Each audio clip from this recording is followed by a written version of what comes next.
Star Trek's been around for so long that it's forgivable for it to slightly reuse plots from time to time, such as the Voyager episode Author that plays out very similarly to the Next Generation episode The Measure of a Man, both episodes featuring an artificial life form, Data and the Doctor, fighting for their freedom as sentient beings, not the property of Starfleet. In Star Trek Picard, we see the continuation of this story with other synthetic life forms. However, there are certain plot ideas that have been reused so much that they've become tropes. Moments that define Star Trek and can be found across nearly all the shows in the franchise. From things that prevent their technology from easily saving the day to rehashed ideas for conflicts to repeated filler moments, this list will be counting down 10 of the most egregious examples of Star Trek plot tropes throughout the franchise's history. I'm Sean Ferrick for TrekCulture, and here are the 10 most overused plot tropes in Star Trek. Number 10. Characters meeting alternate versions of themselves. Most fans are familiar with the Mirror Universe. This alternate reality, where humanity rules the galaxy with an iron fist and subjugates all alien life, has appeared on Star Trek Enterprise, the original series, Deep Space Nine, and Discovery, and shows audiences a darker, more sinister reality devoid of Starfleet's morals. There's also many other alternate versions of characters that pop up throughout the franchise. In the Next Generation episode, Second Chances, we learn that Riker was inadvertently duplicated through a transporter glitch. His duplicate was left alone on the planet as the ship warped away, carrying the other Riker, and was forced to survive on his own for 8 years. Another example is the clone of Picard, Shinzon, created by the Romulans, who assassinated the Romulan Senate and then made a plan to annihilate Starfleet. Other notable copies include Admiral Janeway from the alternate future in the last episode of Voyager, all of the characters from the reboot movie timeline, and many more. This trope appears constantly in Trek and gives us insight into how the characters we know and love would have been different if they'd had different lives. Number 9. Holodeck malfunctions. Starfleet's holodecks, introduced as we understand them in the 24th century, have caused so many accidents and disasters that one has to wonder why they would keep them aboard nearly every ship in the fleet.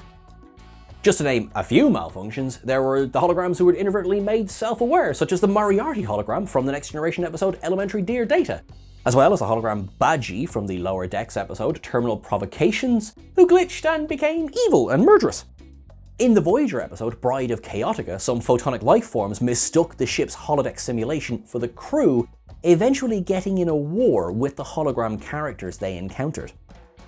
Also, let's not forget the flimsy safety protocols that seem to break all the time, rendering holographic weapons just as deadly as real ones. With so many horrifying possibilities, Starfleet should really look into redesigning this technology to be safer. Number 8. Human technology turning destructive. In the Star Trek future, technology was humanity's salvation, with machines like food synthesizers, transporters, and warp drive leading to the utopian society we see on Earth in the 22nd century and beyond. Unfortunately, humanity's technologies often also have disastrous, unforeseen consequences. One example, among countless others, is the Friendship 1 probe from the Voyager episode Friendship 1.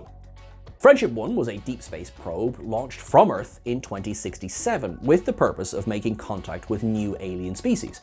Disaster struck when, hundreds of years later, the probe crash-landed on a planet in the Delta Quadrant, and the planet's inhabitants, unsure of how to properly use its antimatter technology safely, accidentally destroyed their whole society and ecosystem trying to reverse engineer it. But the destructive nature of human technology doesn't stop there. Nomad was another space probe from the original series episode The Changeling that became self-aware and went on a mission to kill anything it considered imperfect. The Voyager 6 space probe had a similar fate, becoming V'ger, the energy cloud from Star Trek the Motion Picture that came to resent biological life. In the Next Generation episode Force of Nature, we learn that even warp travel has consequences, damaging space. Number 7. God aliens testing humanity. Everyone knows Q, the sassy, omnipotent alien able to control all of space, matter, and time. He and the rest of the Q Continuum put humanity on trial for their barbaric history and, during the Next Generation, subjected Picard and the Enterprise D crew to several tests to see if humanity was worthy to expand farther into space. While the Q Continuum may have been the most powerful aliens ever seen on Trek, they were far from the only godlike aliens with an interest in testing the human race. The Metrons from the original series episode Arena possessed very similar powers and forced Kirk to battle with a Gorn captain to experiment on human morals. Another example was the alien from Where Silence Has Lease, who wanted to kill half the crew of the Enterprise D to learn about death, as well as many more. All powerful alien entities are incredibly common throughout Star Trek, and many of them are so ancient and so far evolved beyond humanity that they experiment on us like we would experiment on mice, usually only stopping after the captain or others convince them of our worth. Number 6. We're the only ship in the sector! I hate this one. The Federation is one of the largest space empires in the galaxy, with hundreds of member systems spanning across 8,000 light years, yet somehow no Starfleet ship is ever able to get backup when they need it. We're the only ship in the sector! Has become the ultimate excuse for why the hero ship has to go in alone rather than calling even one of the thousands of allied vessels nearby. In Star Trek II: The Wrath of Khan, the only ship in range of Regular One, a research station experimenting on top secret Project Genesis, is the Enterprise. One would think that the Federation's most valuable scientific research would be better guarded. Plenty of times the hero ship will be the only ship in range, even when in orbit of Earth, a hub of interstellar travel, as was the case with the Enterprise B in Star Trek Generations and the refit Enterprise in Star Trek The Motion Picture. Despite being in the heart of Federation space, there's apparently only one ship at a time capable of defending Earth. Of course, the writers use this as a way of making the story more difficult for the characters, but it's still funny to see how many times they use this explanation, even when it really makes no sense. Number 5. Human-alien hybrids struggling with their humanity. Star Trek the original series introduced audiences to Spock, a half-human, half-Vulcan hybrid. Many times throughout his adventures, we saw Spock struggling to acknowledge his human side while staying true to his Vulcan upbringing. Spock was one of the only half-human Vulcans ever, and, as we saw in Star Trek 2009, he was often bullied by other Vulcans as a child due to his humanity. This internal conflict of alien versus human seemed to be an analogy for children growing up in bicultural homes. Many children whose parents come from significantly different cultures find it difficult to identify with either one, but often learn how to respect and take pride in both. But this theme didn't end with Spock. Throughout Star Trek, we saw many half-human characters trying to reconcile their two ancestries. B'Elanna Torres was a half-human, half-Klingon who rejected her Klingon heritage at first out of embarrassment. She, like Spock, was also bullied for being a hybrid, though for B'Elanna it was her alien side rather than her human side she tried to suppress. Other examples include Deanna Troi, a half-Betazoid, and to a certain extent Seven of Nine, who, although not born Borg, definitely struggled to blend her Borg ideals with her forgotten humanity. Number 4. Alien viruses changing the crew. Oftentimes, in order to stir up some drama among the usually professional and logical characters in Starfleet, the writers will turn to alien mind viruses. The amount of times that someone has turned mad because of some alien plant, relic, or entity is truly difficult to count.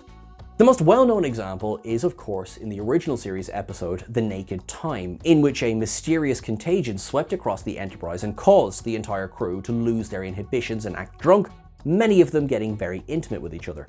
Later on, the Next Generation episode The Naked Now, this entire story played out for the Enterprise D crew, nearly exactly the same. Apparently, this type of virus is so common in space that Starfleet even has a Naked Time holodeck training simulation for officers to prepare them, as we saw in the episode I Excretus in Lower Decks.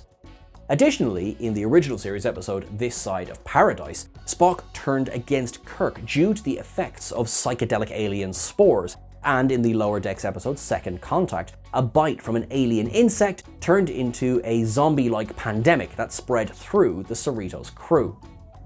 Number 3. Interference preventing obvious solutions. You need to beam someone to safety? Too much transporter interference. You want to send a distress call or hail an attacking ship? Too much subspace interference.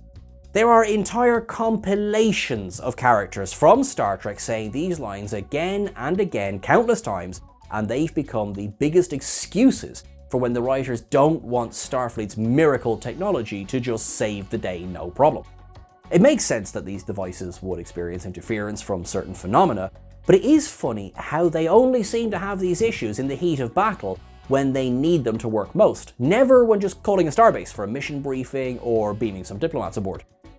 Often, because of how seemingly overpowered Starfleet's technology is, the writers need ways to limit the characters and raise suspense.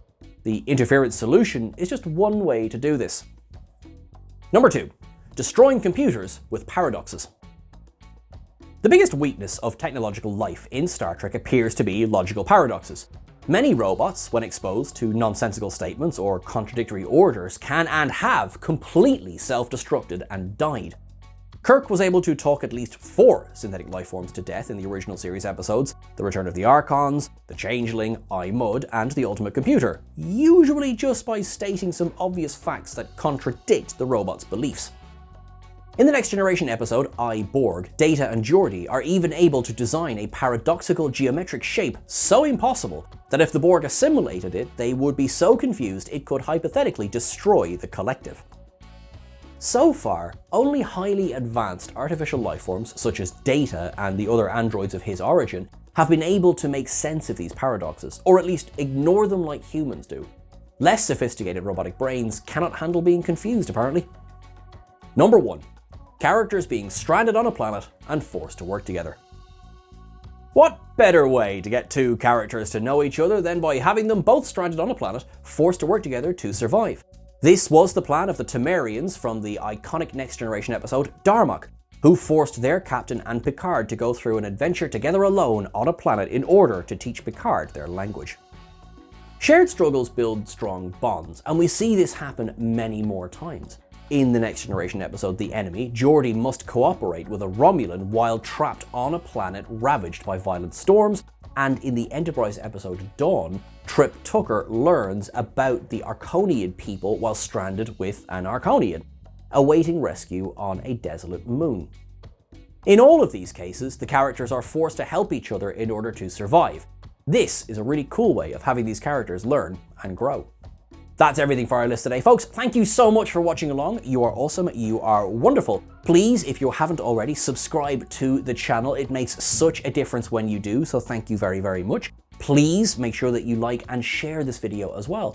Please make sure you're following us on the various socials. We're at TrekCulture. I've been at Sean Ferrick. Thank you very much, Brandon, who edited this video. A legend. Everyone, please look after yourself. Please be kind to yourself. It's very, very easy to get very overwhelmed with everything that's happening at the moment. So take a second to breathe, look after yourself, mind yourself, and at that point, then you can start looking after others as well, because we need to just show each other a bit more kindness at the moment. Thank you so much. You are awesome. You are wonderful. Live long and prosper, and I will see you soon. Cheers.